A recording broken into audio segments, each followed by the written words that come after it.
My husband Marcus and I had been married for 6 years when I found out who he really was.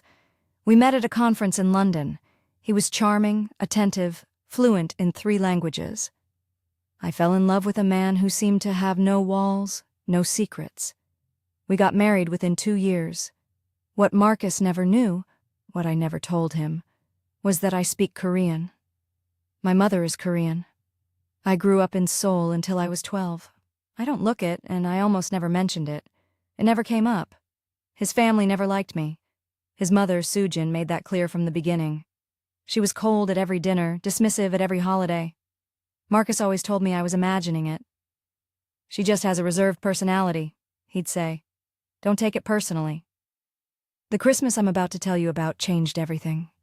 We were at his parents' house, about 20 people around a long dining table. His mother was at the head. His aunts, uncles, cousins, all there. I was the only person at that table who wasn't Korean, and as usual, most of the conversation was in Korean. Marcus would occasionally translate the funny parts for me and squeeze my hand. I smiled and nodded and played the role of the outsider who understood nothing. Then I heard my name. His mother said it clearly, my full name, and then continued in Korean, her voice low. I kept my face completely still and listened. She said, and I am translating as accurately as I can. "Marcus has been supporting her for years. She has no job, no family money, nothing. She married him for security.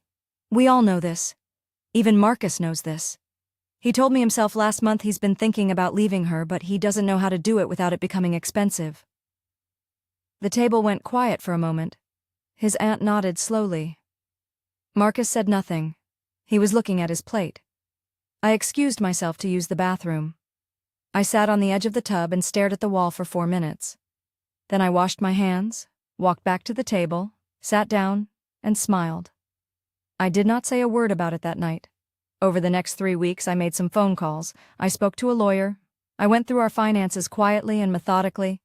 I discovered that Marcus had opened a separate bank account 8 months earlier. I discovered that he had been transferring money into it, small amounts, nothing that would trigger alerts, but consistently. He was building a fund. For after. The morning I finally confronted him, I made coffee. I set a cup in front of him. I sat across from him and said in perfect Korean, "Sujin is right that I have no family money, but she is wrong about everything else." The color left his face completely. I told him everything I had heard at that table, every word.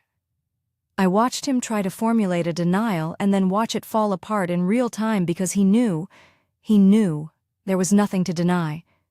He said, "How long have you known Korean?" I said, "My whole life." We separated 4 months later. T.